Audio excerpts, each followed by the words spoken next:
নমস্কার, আরও আরেকটা পডকাস্টে আপনাদের স্বাগত।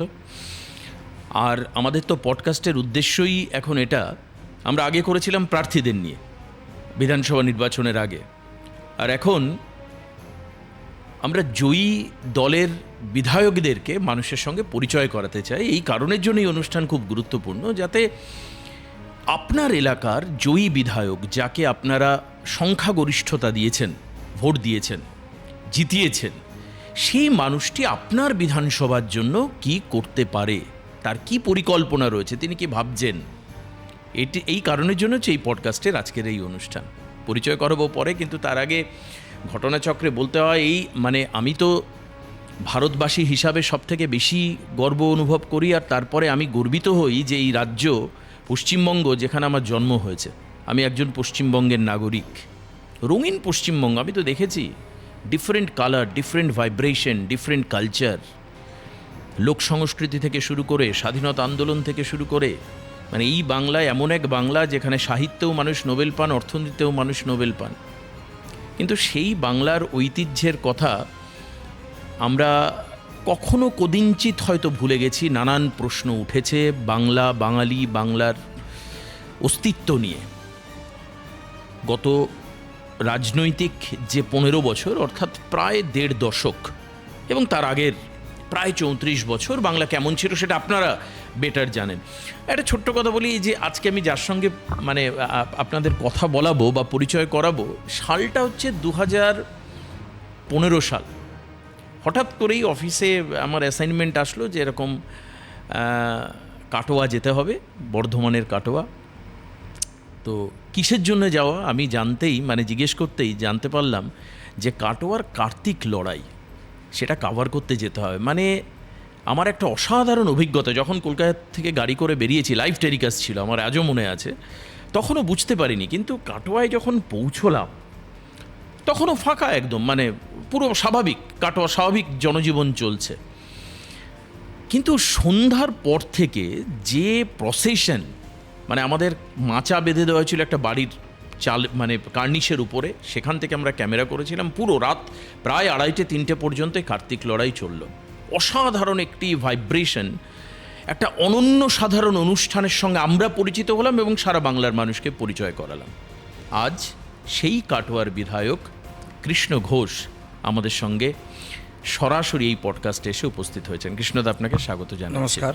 আপনি জিতে এসছেন, বিজেপির আপনি বিধায়ক, আপনি এখন বিধানসভার একজন সদস্য, এবং আপনি কয়েকদিন আগে শপথও নিয়েছেন, বিধানসভার যে শপথ গ্রহণ অনুষ্ঠান।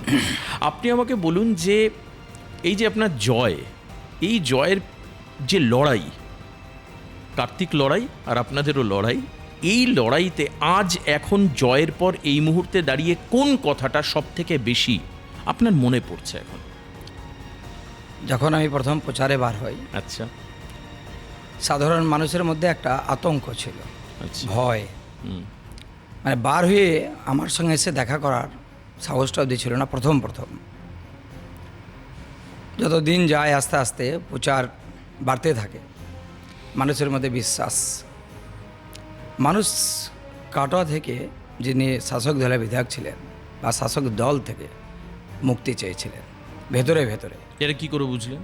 কারণ আমরা যখন প্রচারে বেরিয়েছিলাম, মানুষ বলছিল যেন বিদায় হয়, আচ্ছা, পরিবর্তন চাই, নাহলে কিন্তু আমরা বাঁচব না। আচ্ছা, কাটোয়ার মধ্যে একটা যে ভয়ের বাতাবরণ তৈরি করে রেখেছিলেন, আচ্ছা, সেটা সাধারণ মানুষ বুঝিয়ে দিয়েছিল যখন আমি প্রচারে বার হয়েছিলাম। আস্তে আস্তে যখন আমি গ্রামে থেকে বার হই, শহরে আসি, এমনকি আমি শহরে যখন প্রচারে যাই, আমি কোনো ঝান্ডা নিয়ে প্রচারে যাইনি। সকালবেলায় আমি ট্র্যাকস্যুট, টি শার্ট পরে, ঝান্ডা যদি আমি সঙ্গে নিয়ে যেতাম, সেই মানুষটা আমাকে এসে মনের কথা বলতে পারতো না। আচ্ছা, তা তখন মনে হতো যিনি শাসক দলের যারা আছেন, যারা ছিলেন তখন যারা ছিলেন, তাদের লোক ফলো করতো কার সঙ্গে কে কথা বলছে। তো বিজেপি ঝান্ডার বা বিজেপির প্রার্থীর সঙ্গে যদি কথা বলতো, হয়তো তাকে ডাকা হতো, তাকে থ্রেট দেওয়া হতো। আচ্ছা, তো এই একটা আতঙ্কের পরিবেশ ছিল কাটোয়ায়। আস্তে আস্তে বুঝতে পারি, যখন তারা আমার সঙ্গে যারা থাকতো, যেটা বিজেপির প্রার্থী কৃষ্ণ ঘোষ, তখন তারা পাছে ডেকে বলতো, দাদা যেমন করে হোক পাল্টাইতে হবে, আমরা আপনার সঙ্গে। এখান থেকে আমি বুঝতে পারলাম যে মানুষ কিন্তু পুরোপুরি আমার সঙ্গে আছে, বিজেপির সঙ্গে আছে, নরেন্দ্র মোদীর সঙ্গে আছে। আচ্ছা, আপনি আমাকে একটা কথা বলুন, এই যে আপনি বলছেন যে ভয়ের একটা পরিবেশ ছিল, এটা আমরা বিজেপির প্রচারে মারাত্মকভাবে দেখেছি, এবং আমরা যখন মানে অরাজনৈতিক আপলিটিক্যাল মানুষকে জিজ্ঞেস করেছি, বহু মানুষের মধ্যে কিন্তু এই একটা ভয়ের বাতাবরণ ছিল। আপনার বিধানসভা এলাকায় নির্দিষ্টভাবে এই ভীতি সঞ্চার করেছিল কারা এবং কিভাবে করতো, এই ভয়টা কিভাবে দেখাতো, আমাকে একটু বলুন তো। যে তৃণমূলের যারা ছিলেন, হুম, যিনি বিধায়ক, তিনি হচ্ছেন সামনের দিকটা মুখ ছিল খুব মিষ্টি, আচ্ছা, কিন্তু পিছনে এমনভাবে ক্ষতি করতেন কেউ বুঝতে পারতো না। ও, তো এই যে মানে প্রকাশ্য সন্ত্রাস দেখা যেত না, সন্ত্রাস ভেতরে ভেতরে চলতো, আচ্ছা, এটা একটা বড় ছিল। তারপর হচ্ছে তোলাবাজির ব্যাপার ছিল, আপনার ছিল সব দখল, বাস স্ট্যান্ড দখল, আচ্ছা, জমি মাফিয়া। আপনারা দেখেছেন কেউ ঘর করতে গেলে তাকে কার্ড বানিয়ে দিতে হতো, মানে সমস্ত কিছু বিষয়ে তোলাবাজি হচ্ছে মেন ছিল, বা কার্ড বানিয়ে খাওয়াটাই মেন ছিল কাটোয়া বিধানসভায়। আচ্ছা, উনি 30 বছর বিধায়ক ছিলেন।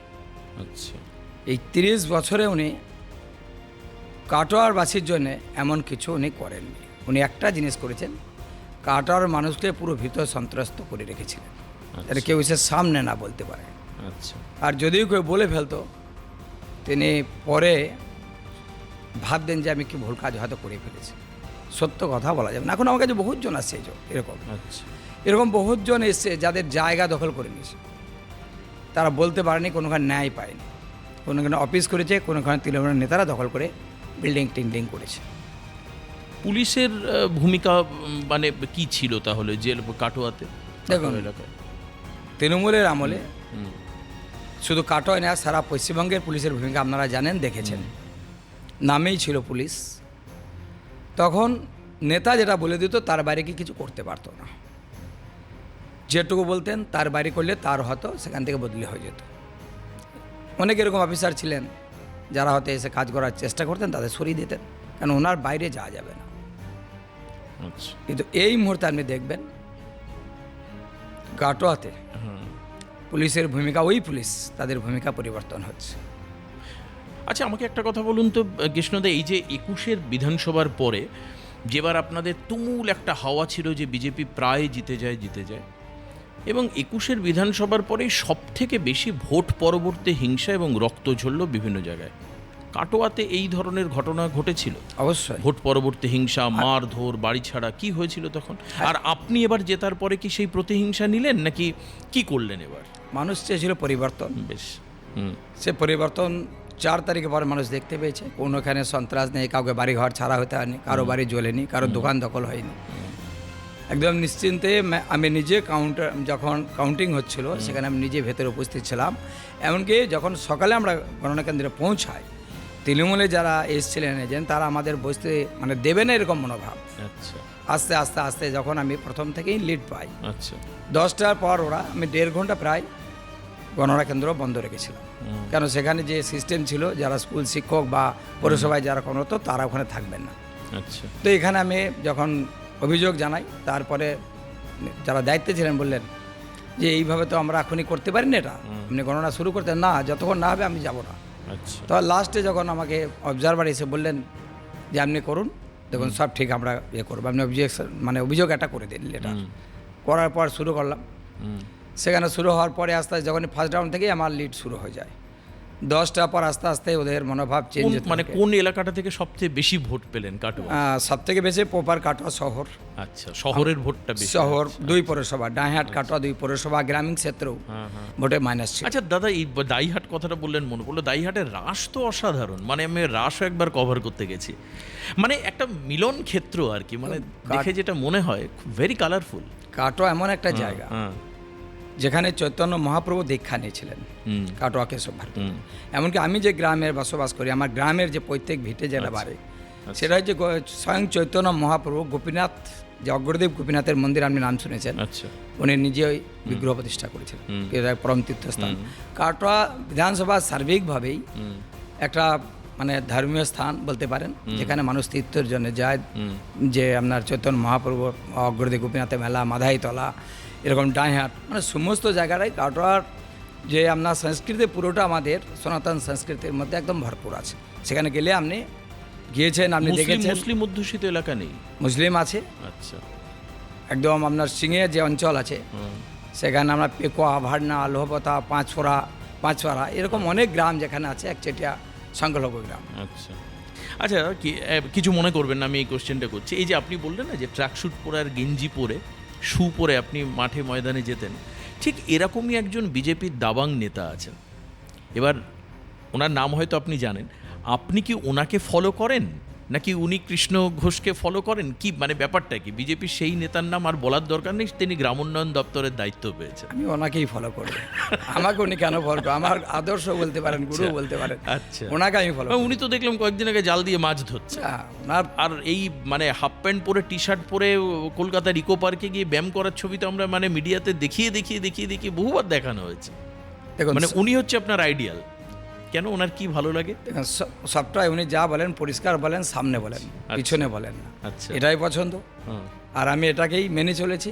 আচ্ছা, ওনার অনেক কিছু এমন জিনিস আছে আপনারা দেখেছেন, শুধু রাজনীতির জন্য রাজনীতি করেন না। তা আপনার আইকন বা গুরুর নামটা একটু বলে দিন, আমি তো নাম বলিনি এখন। বাস্তব দেখুন, আমাদের প্রাক্তন রাজ্য প্রেসিডেন্ট, এখন 3টে দপ্তরের মন্ত্রী আছেন। আজও আমার বৈঠক ছিল ওখানে প্রাণী সম্পদ দপ্তরে, দিলীপ ঘোষ, যাকে দেখে, যার আদর্শ মেনে আমি এই জায়গায় পৌঁছেছি। আচ্ছা, এরকম আরও মানে যারা আমাকে সহযোগিতা করছে, আমার গ্রাম বাংলার যারা কার্যকর্তা, দীর্ঘদিন আমার সাথী, তারা সর্বসময় আমার সঙ্গে ছিলেন, আছেন, থাকবেন। এমনকি আমি সঙ্গে আমাদের বিচার পরিবারে আমি যাতায়াত করতাম, অর্জুন দা ছিলেন এক সময়, অর্জুন বিশ্বাস মণ্ডল দা, আচ্ছা, উনিও আমাকে বহুত কিছু শিখিয়েছিলেন যে মানুষের সঙ্গে কেমন থাকবে, কীভাবে করবে, লক্ষ্য কী। তো আমি সেই লক্ষ্য নিয়ে কাজটা করে যাচ্ছি। আপনার এই উত্তরণটা কিভাবে? আজকে তো আপনি বিধায়ক, মানে এখন আমি কেন বলছি কৃষ্ণদা, এটা বহু মানুষ ভাবছে যে 4 তারিখের পরে গেরুয়াবির মুখে মেখে নিলাম আর একটা ভাগবা পতাকা নিয়ে নিলাম, তাহলে আমি বিজেপি। সেইভাবে কি সত্যি বিজেপি হওয়া যায়? না। তাহলে আপনার উত্তরণটা এবার কি? আমি প্রথম বুথের দায়িত্বে ছিলাম, অঞ্চলের কিছু দিন ছিলাম, অখণ্ড ব্লক প্রেসিডেন্ট ছিল, তখন আমি 2বার ব্লক প্রেসিডেন্ট ছিলাম, আচ্ছা, 2বার ডিস্ট্রিক্ট প্রেসিডেন্ট ছিলাম, 2016 বিধানসভার পর থেকে 2021 বিধানসভা। দীর্ঘদিন কার্যকর্তার সঙ্গে প্লাস সাধারণ মানুষের সঙ্গে মিশে আমি কাজ করেছি। আমার জীবনযাত্রা যেভাবে শুরু হয়, সাধারণ মানুষের দুপুরবেলা আমি কোনদিন বাড়িতে খেতাম না, তাই নাকি? সাধারণ কার্যকর্তার বাড়িতেই দুপুরে খাওয়া দাওয়া করতাম, যতদিন আমি ব্লক প্রেসিডেন্ট, ডিস্ট্রিক্ট প্রেসিডেন্ট ছিলাম। আচ্ছা, তো এই যাত্রা আমার ছিল পারিবারিক, যে কার্যকর্তা বা সাধারণ মানুষের বাড়িতে তাদের সঙ্গে, তাদের একসঙ্গে বসে খাওয়া আজও আমার অভ্যাস আছে। আচ্ছা, একই রকম চলে এসেছি, কেন আমি জানি। আর আমার প্রচারের যে স্টাইল আপনি দেখেছিলেন বা পদ্ধতি, সেটাও পায়ে হেঁটে ছিল। প্রত্যেকটা পার ডে 7টা-8টা গ্রাম আমি পায়ে হেঁটে চলেছি। আমি প্রচুর গাড়ি ঘোড়া বা এরকম কিছু রাখিনি। আচ্ছা, আমার সঙ্গে একটাই গাড়ি থাকতো, আমার সঙ্গে 7 জন লোক থাকতো। আচ্ছা, লোকাল এলাকার যারা কার্যকর্তা বা সাধারণ মানুষ, তাদের সঙ্গে নিয়ে আমি আমার প্রচার করেছিলাম অন্য পদ্ধতিতে। আচ্ছা, কেন মানুষের সঙ্গে আমি দীর্ঘদিন জমির সঙ্গে মিশেছিলাম, মাটির সঙ্গে মিশেছিলাম। অসাধারণ। আপনার এই যে দাবাং একটা মুড দেখতে পাচ্ছি আজকে বিধায়ক হওয়ার পরে, আপনাদের তো যিনি মানে আপনাদের নেতৃত্ব দিচ্ছেন মন্ত্রিসভার এখন টপ নচ বস যাকে বলা হয়, শুভেন্দু অধিকারী, রাজ্যের মুখ্যমন্ত্রী, ওনারও এরকম তো দাবাং মুড আমরা গত কয়েকদিন ধরে মারাত্মক মানে দেখুন, 9 তারিখে শপথ গ্রহণ, 9 তারিখটা ছিল শনিবার, 10 তারিখ ছিল রবিবার, অফ ডে আমি যদি ধরেও নিই, 11 তারিখ থেকে যে মুডে কাজ হচ্ছে রাজ্যে, উনি তো মন্ত্রিসভার প্রিন্স মানে হেড আর কি, মানে উনি হচ্ছে নেতা, বা বলতে পারেন আপনি বিধানসভারও নেতা বা মুখ, একটা ফেস। পাশাপাশি আপনার ব্যাকবোন হচ্ছে দিলীপ দা, সামনে হচ্ছে শুভেন্দু অধিকারী। মানে এবার আপনার পরিকল্পনা কি? আর প্লাস আপনার এই কিলোমিটারের পর কিলোমিটার হাঁটা, শারীরিক কসরত করার একটা অভ্যাস আছেই, এসি গাড়িতে চড়া আপনি লোক নন, আপনি বলছেন নিজেই।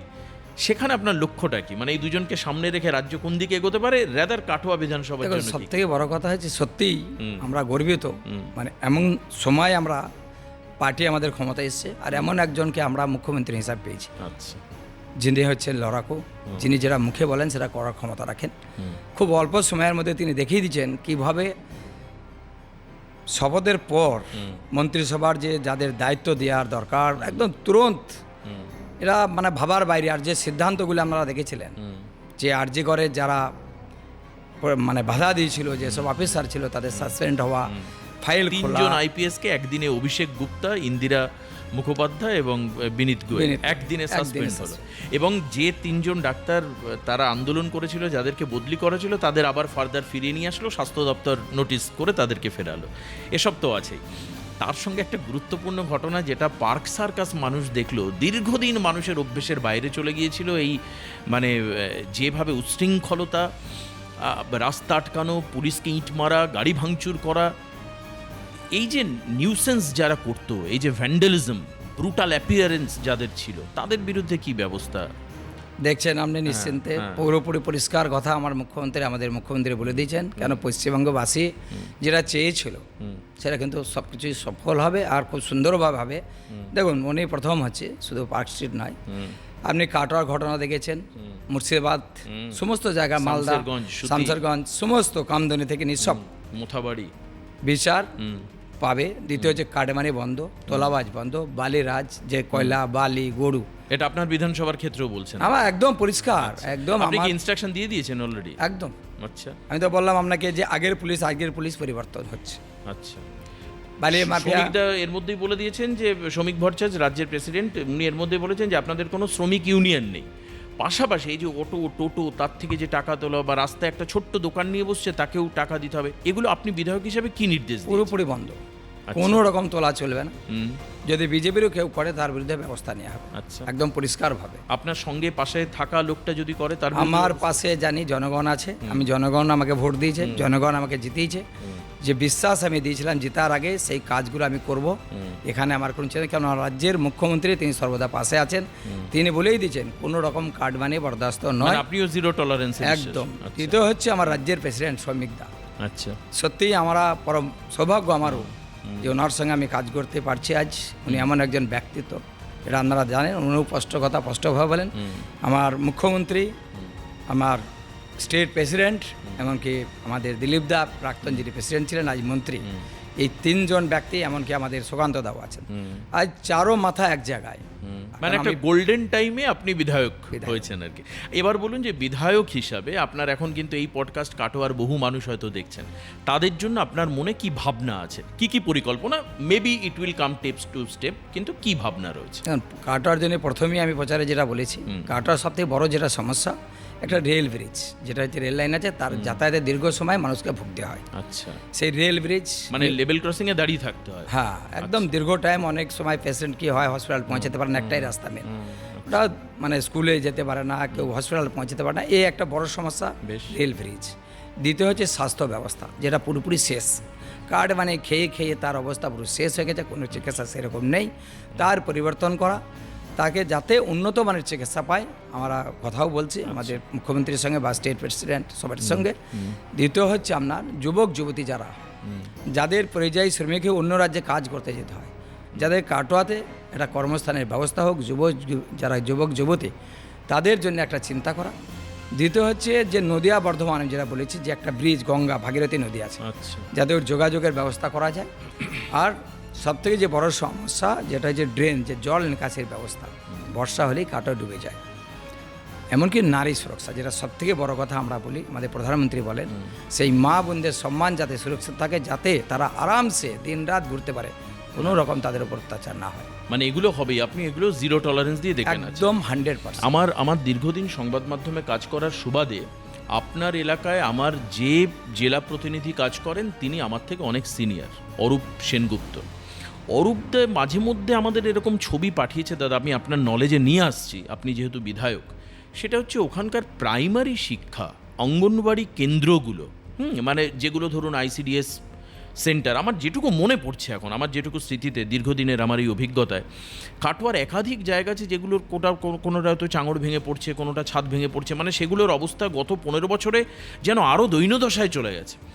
এই প্রাইমারি অবৈতনিক যে প্রাথমিক শিক্ষা, আইসিডিএস বা এই যে মিড ডে মিল, অঙ্গনবাড়ি, এদের জন্য আপনি কি ভাবছেন? সব থেকে যেটা হচ্ছে এগুলো দেখুন পুরোপুরি শেষ, মানে যে স্কুলের যে শিক্ষক নেই, একদম বাস্তব। কেন দেখেছেন, বাংলায় যা নিয়োগ হয় সেগুলো বাতিল হয়ে গেছে, যেটা আমরা দেখেছি 26,000 শিক্ষক বেকার হয়ে গেছে। ওর মধ্যে কিছু যোগ্য, কিছু অযোগ্য, কি যারাই আছে, অনেক যোগ্য ব্যক্তি যারা কাজ যায় তাদের পরিবার নষ্ট হয়ে তাদের গেছে। তো ওএমআর শিটটা বাইরে এনেছে এই সরকারই এনেছে। এই সরকার 5 বছর তাদের বাড়িয়েছে, যাতে তারা সুযোগ পায় দ্বিতীয়বার।